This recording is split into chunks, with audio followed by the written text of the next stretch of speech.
So I'm going to talk about the RocketScience application. It's in Games Directory, RocketScience. So somebody thinks I'm in the IRA and I'm in some kind of prison with no email or some shit, I don't know. Anyway, lovely.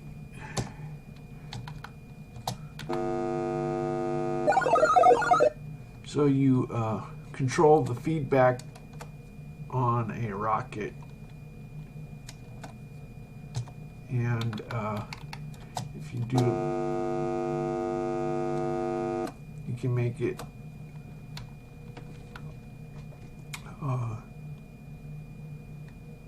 high gain or low gain feedback. So where should we start? Settings push, settings pop is for all applications. That basically, as it turns out, when you're at the command line and you include something, it doesn't spawn a new task. It's the same task, and therefore if you run something at the command line, then it returns you to the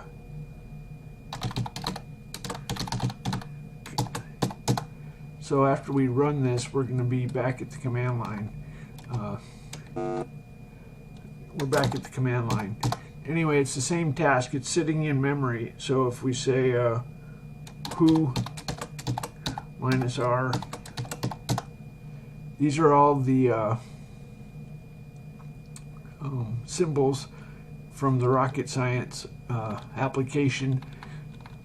This is the same task. Anyway, somebody wanted me to explain every line. Okay, so we make the background yellow. We get rid of the cursor from the command line. This, as a matter of fact, is solid text. We print spaces or carriage returns in order to make the background. We could use, we don't have to do that, but that's what we do. So this part right here, light cyan, is the background, and then we do a %C repeating a character n times. That's a special %F code. So we do window height -4. So we do carriage return. That's with the cyan background, and the rest of it will be yellow because we set it up here. Menu push, menu pop. When we run this, we have a menu up at the top. Restart. That didn't seem to work. Restart. It's waiting for a key. Okay. Restart. Okay, so we have a menu, abort, exit, abort. Oh, it's waiting for a key. Every time it runs, it waits for a key, and that gobbles the exit key. So these are how my menus work. They have ASCII or scan codes. These are all ASCII. Shift Escape is an ASCII 28. I invented that. Space, carriage return. So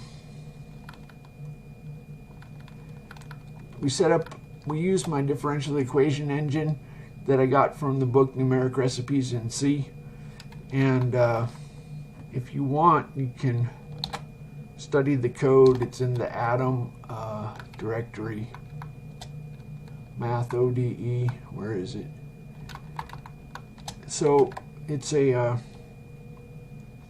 it's built into the window manager, and the window manager runs 30 times a second, and every time it runs the window manager, it It also updates the differential equations, and they have a t variable in the control structure for differential equations, and the time is real time, so t passes at real time.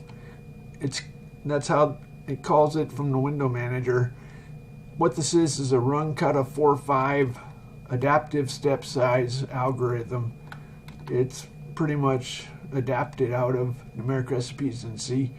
So there's a derivative function callback that you're supposed to use. I added some built-in I added masses and springs as so that you don't have to do those by hand. I wrote an application called SimStructure that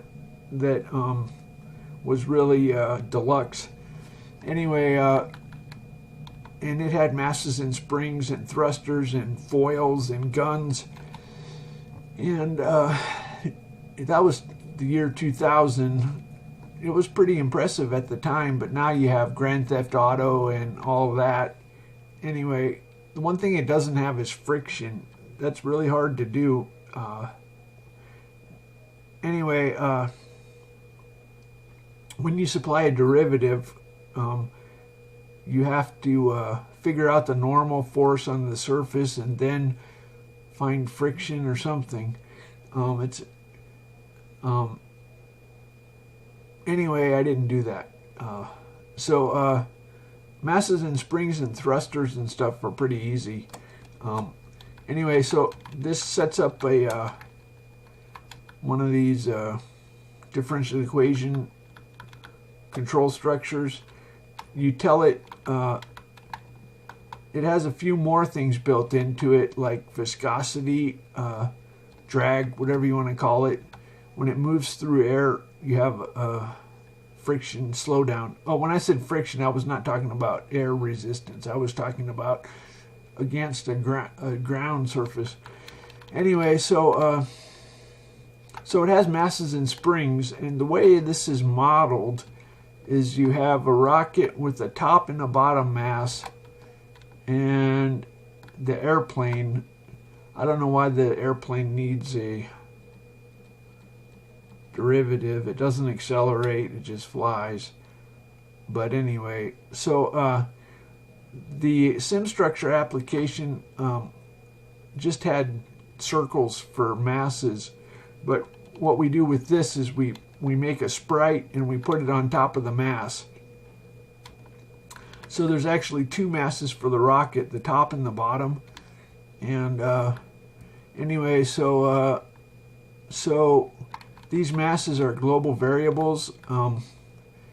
In SimStructure and other places, I dynamically allocate masses so that, because you don't know how many masses you're going to have. There's another application called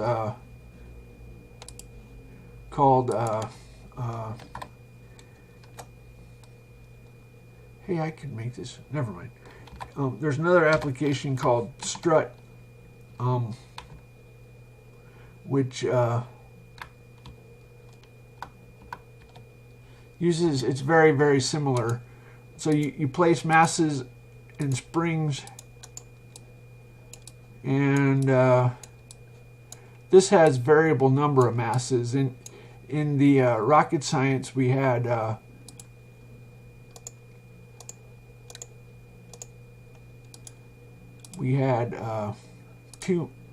three masses, or two for the rocket and one for the.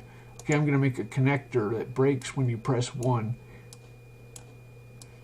So, okay. Now I'm going to make a connector that breaks when you press 2. Now I'm going to make a thrust. Oh, let's do a few more springs. Now I'm going to make a thruster. So SimStructure was like this, except it was. Anyway, that's too bad. Okay. So we run this, and 3 are those engines. Number 1 will break that, and number 2. Anyway, so anyway, getting back to the rocket science, we have just a fixed number of masses, and we have one spring connecting the top of the rocket and the bottom of the rocket. I can show you in the differential equation code has the it calculates a spring force based on how much different or how much displacement from the equilibrium you set. Anyway, and it inserts there's a Q. You can have multiple of these differential equation control structures. FS is your task register. That's the current task. So once you insert this into the queue, then the window manager will find it and update it real time. It's nice to keep the time passing in the ODE same speed as real time. You can actually set it to go faster or slower, I'm pretty sure. Anyway, so the main thing you have to supply is a derivative callback. So here's the derivative callback. We set the derivative right here. This is where we set the callback. In Holy C, you have to put an address before a function pointer. Anyway, so state num. Okay, well we have 3. Oh, I'm sorry. We have what is that? I think it manages the masses by itself. You don't have to count the number of states. State number 2. Oh, okay. What? The nozzle angle and the nozzle velocity. I think we're integrating. Maybe we're doing a PID controller. There's obviously two. There's obviously X, Y, and Z. Well, there's no Z. But for each mass, you have an X and a Y, and you have a derivative of X and a derivative of Y. So we have a lot more states than just 2. There's a state vector, and maybe it might have been foolish to think other people could use this code. A lot of times just writing it from scratch is the wisest thing. But anyway, so basically when you make those masses, it allocates states for those. And what are these other states? Nozzle angle. I don't think I did a PID. I did a derivative. Oh, well, let's find out. So, well, first of all, we have a draw it. This just puts the sprites on top of the masses. Since my masses are global variables, it's really easy to access them from the draw it.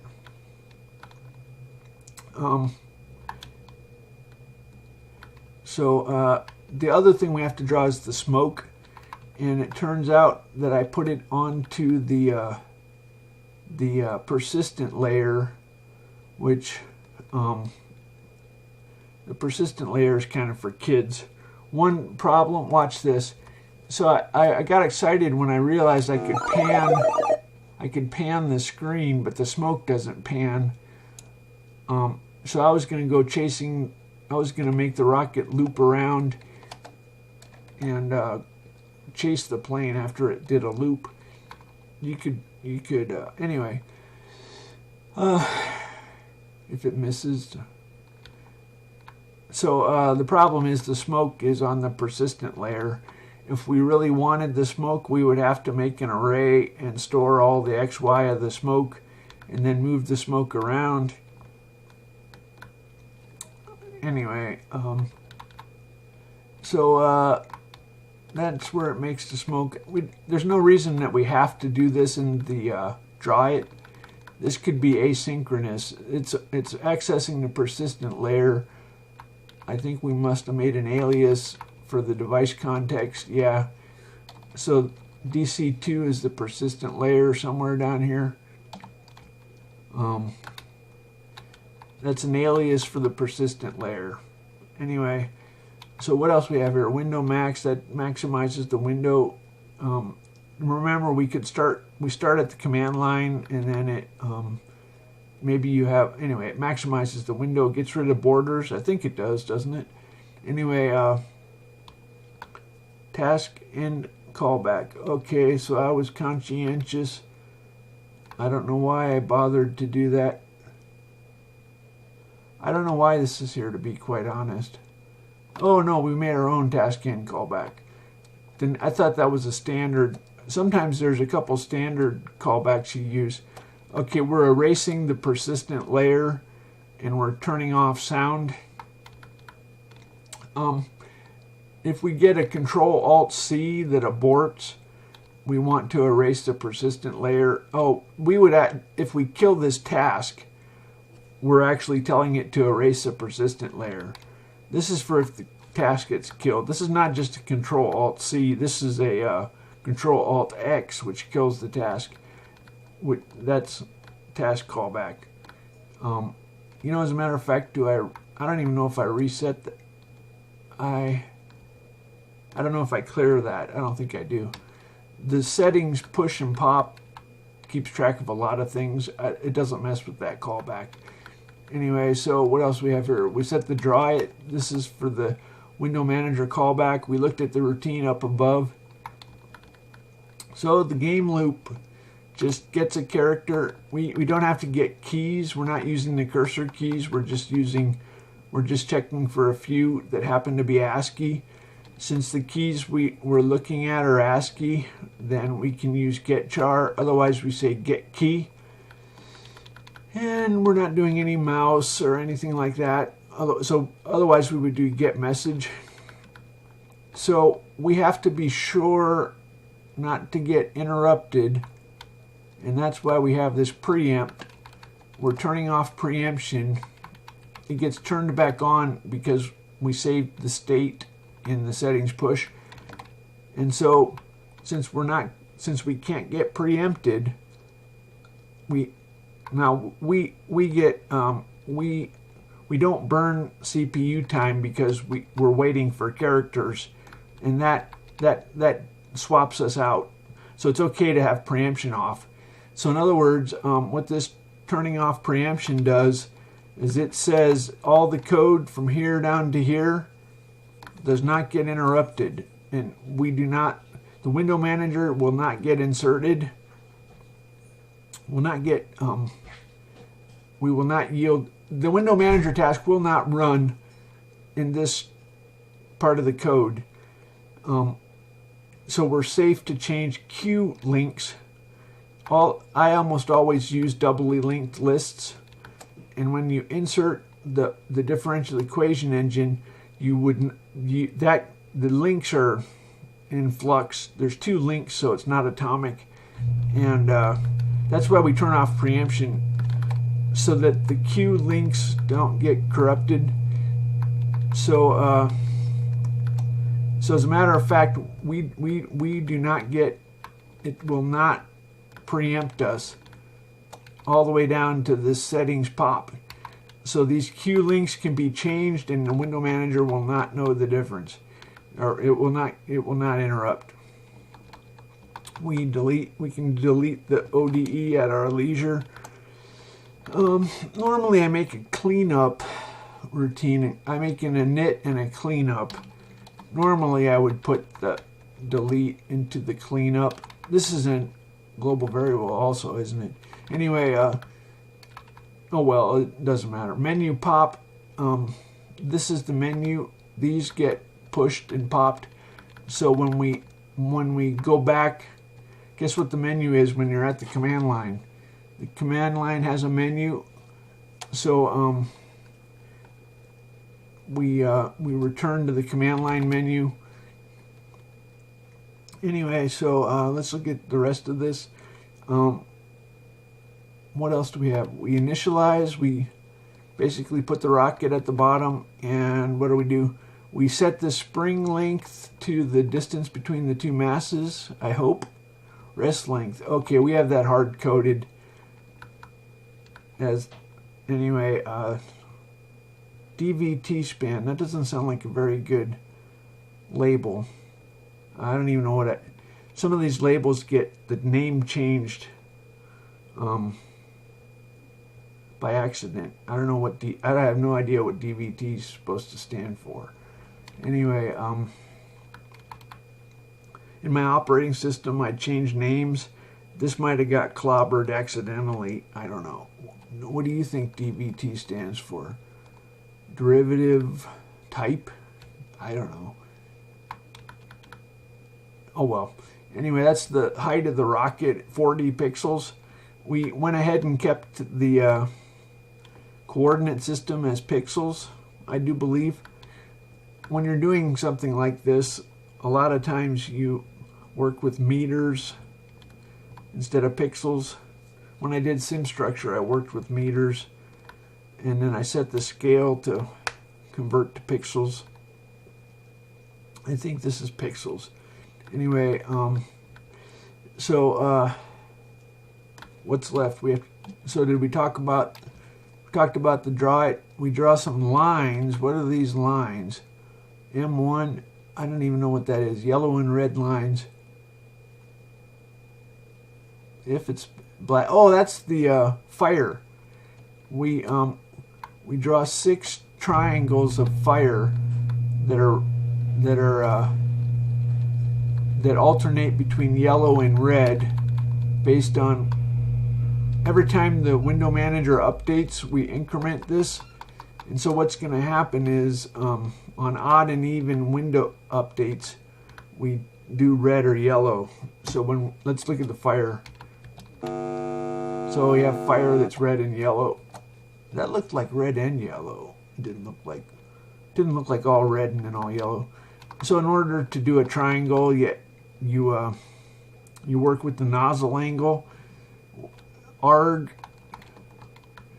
when you're working with polar coordinates, arg will convert to an angle based on an XY. So the vector difference between the bottom and the top of the rocket, take the arg, which converts to an angle, and so that's our angle theta. And I is we're drawing six triangles that are bigger, biggest. 6, so that makes a solid triangle. I'm surprised I didn't alter. Oh, I XOR the update. Okay, that's what I knew that. So not only is it's every other update, it changes, and also there's 6 triangles in a row, 2 lines to make the point, and then we make on top, we only do this after it's blasted off. That's a global variable. And then we make the smoke, and if the plane is hit, then we draw sprite number 2. These are the sprites up here. If we do Control T, we'll see we have sprite 1, sprite 2, sprite 3. So sprite number 2 is the explosion, and it keeps moving forward as it should. If we check for a collision between the rockets, so first we draw the plane, and then we do a collision check to see if it has collided by drawing the missile, and this will get pixel overlaps. And we set the plane hit, and we make a noise. Noise spawns a task that makes noise. This is handy. We don't have to. All we have is a frequency on a speaker, and this is handy that we can fire and forget. This makes a task that handles all our troubles. It has a callback if it gets killed. I don't remember if this is a child of our task, so if we die, it dies. I don't remember. I think so. I think if we die, the noise dies. These are the issues that make it difficult. Anyway, So sound, we're setting a, I think this is a 50 hertz. If collision is greater than 100, plane hit. Oh, this is just the rocket engine has a tone when it's flying, and if the plane is not hit. That's kind of weird.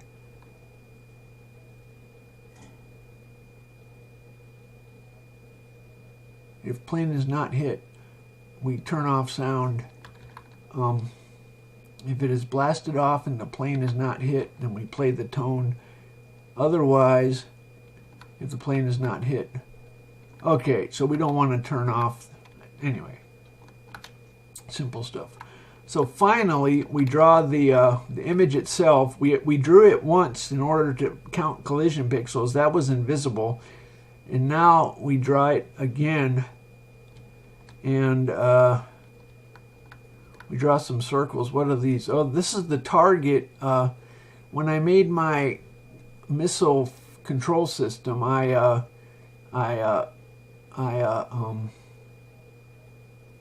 calculated how far I had to lead the target. That's the velocity times the distance you are from the target. So we set an X and Y for our target based on how much we're leading. So that's the circle. If you watch when you see the circle, that's what we're aiming for. And once we're in the air, then it locks on. Okay. You can do these a lot of different ways. It's not very accurate. I just did so you would have to calculate the exact time it gets in that spot. I just did a simple distance from the plane divided by the speed of, but the rocket accelerates, doesn't it? So I don't know. I don't even know how I approximated that. Anyway, so now we're getting to the derivative. What are we doing here? Unit vector pointing to the top of the rocket from the bottom. Okay, so we have CD3, which is a class for 3 dimensions. D, I think, is double. I've run into some problems when I changed from standard names. Maybe I don't know what. Why do I call it D3? I guess it's dimension 3. Oh, it's not double, it's integer. These are I-32s. Okay, that's kind of weird. I thought most of the math is float double. Inside the, now I'm confused. I could swear it's all float double. Inside the differential equation. Oh, it is. I jumped to the wrong symbol. Okay, it's float doubles. Okay, so we set a float double. This does some vector math. We subtract 2 vectors. The X is the first variable of the state. We're past.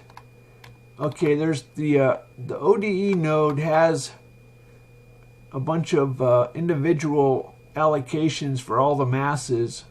Actually, they're all linked together. Do you remember? They're global variables. In other programs, they're dynamic. And then what it does is that the derivative goes ahead and combines them into a state vector. So we have a state vector and a derivative of state. And those are what you're supposed to use. Now the mass has a pointer back to the state array. Okay, so this points back. No. See, it's constantly copying between the state vector and then all these. It's constantly copying between the state vector and all these nodes, which are just nodes. Anyway, so I don't know what I was thinking. I'm the only one who can understand this. I might have wasted my time. I never use libraries if I can write it from scratch.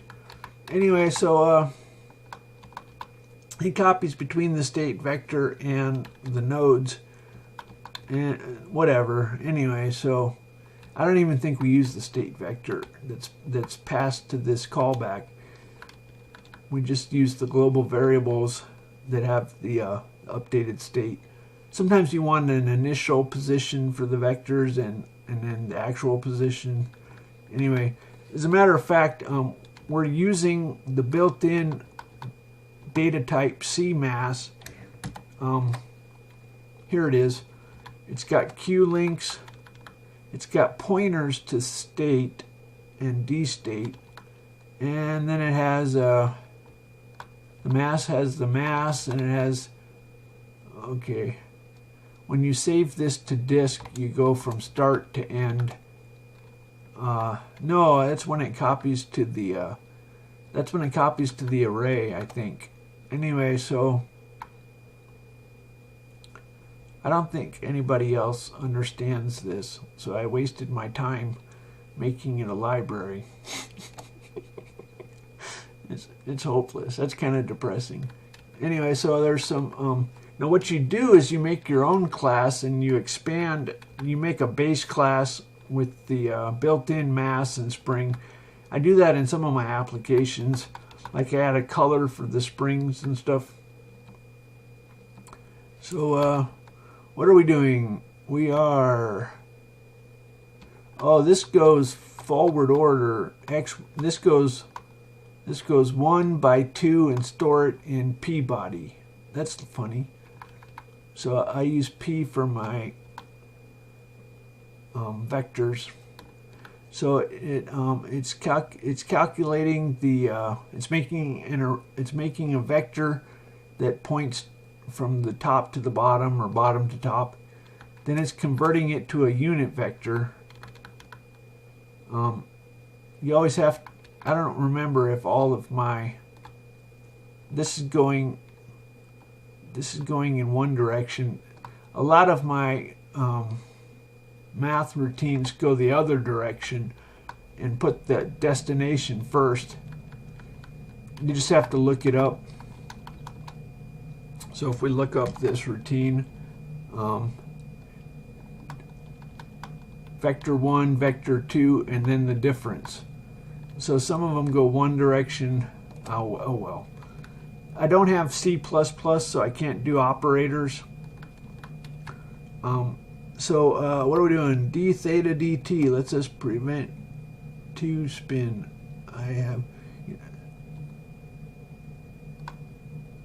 I think I meant to say too much spin. Okay, yeah. So we have a, we calculate the derivative of the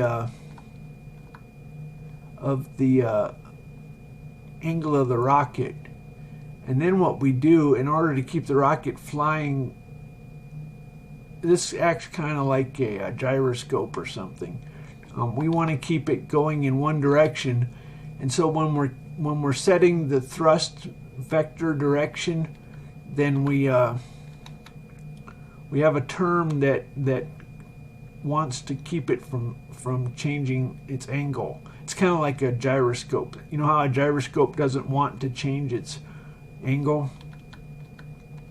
The term that we're going to add, d theta dt, desired nozzle angle. So we're doing a weighted, you have these various coefficients that weight what you're doing. So we're kind of partially torn between turning the nozzle to angle at the target, but we don't want to turn too fast.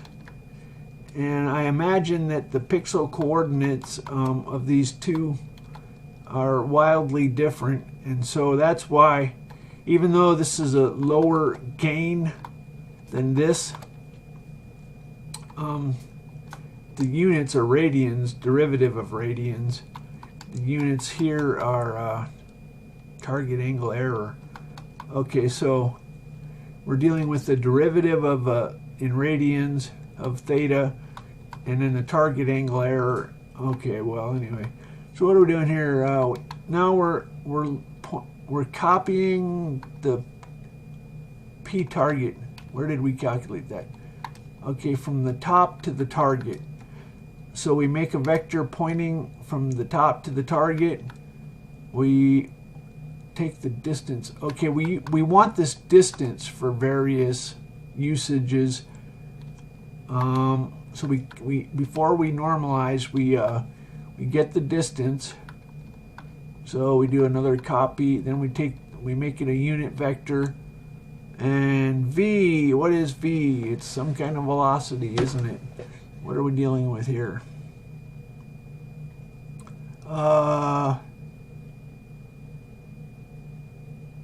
Acceleration and velocity, or something like that. We don't control the rocket speed. I think we just go full throttle. We just control the angle. You talk about controllers that are single input, single output. When you have a signal for nozzle angle and a signal for thrust, then it's multiple input, multiple output. And sometimes they have to, sometimes they're, what's the word? I'm just reviewing some of my terminology. I studied control systems for 2 years.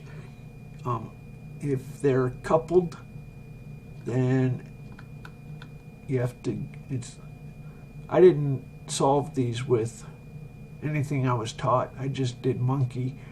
I just acted like a monkey and set the feedback gains to make it fly. I played, anyway, let's, collision estimated t. So we take the velocity divided by acceleration. Normally this would be a quadratic, wouldn't it? Discriminant. I actually do. Okay, it's a second order equation with velocity and acceleration, and I'm estimating my time to hitting the target. I didn't think it was that sophisticated. Aim for projected position of plane at time of impact. Okay, so we're leading the target. I think we set that global variable. Isn't there a global variable, my debug? I wonder what that is.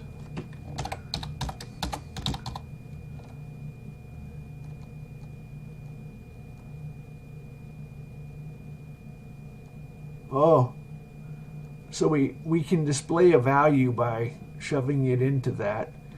Anti-spin coefficient. Why don't we, where's that CXCY? Oh, that's the center X, center Y. You can make it track the center, that's the center of the, okay. Oh, when we're drawing the sprites, we're doing them relative to the center of the screen. Okay, one time I made it track when it went off the screen. I thought we have to draw that circle. M3. Do you suppose that's the? It's not the plane. The plane is. Maybe I made that M3 into the target position. The aim. I guess you'd call it the aim point or something. I don't know why I don't know if it's the plane, or I don't know why that has a state. I think if it's just a constant velocity, you almost don't need it. Oh well. So we went through all that trouble to calculate the acceleration and velocity. I'm surprised we didn't store that and use it for the circle. Okay, what are we doing? Aim for the projected position.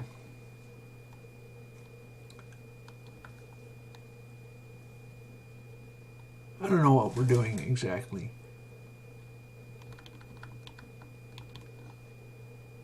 I think we're setting the nozzle angle to the aim point with the feedback to keep us from spinning too much. So we have a derivative, which is the spin in radians, omega, something like that. Anyway. And so the whole purpose of the derivative is to set the derivative of the state. And that's what we're doing here. We're setting, okay, so we have a nozzle angle, and because everything is second order, you almost always have two states for things. F equals ma is second order, so, and okay. So this only starts happening when we blast off. Okay, here's where we're setting. This is kind of, these pointers point back to the state vector. So we have a state vector which has those masses and angles, and then this member variable points back to the state vector. There's a single array, and what it has is mass 1x, mass 2, mass 1y, derivative mass 1x, derivative mass 1y. It has all those. Anyway, I think we covered everything. I'm just a little bit confused because I could swear that we would not. M3 must be the aim point. I guess we have to. I guess we input the airplane. I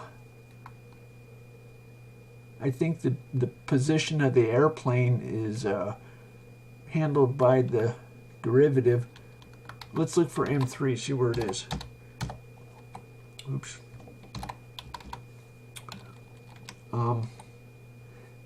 We moved the airplane. Okay, so we're drawing the plane at the M3. What about the circle? The circle is the red circle. Target X, target Y. Okay, that's what I was. Now that's what we're talking about. Okay, first of all, where do we subtract? P target is the vector. So we're putting the target. We're making a vector for X and Y. I want to see where we.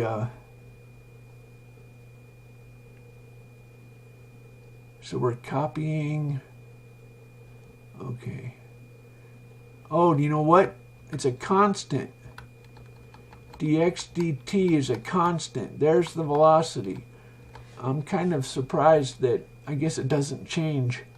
So when we make the initial node, we set that as a constant.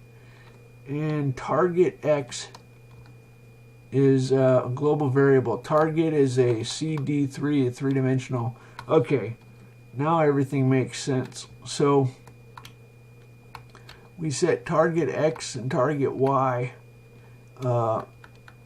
Once we've gone through all that work to calculate the velocity and acceleration quadratic, then somewhere we're going to set target X, target Y.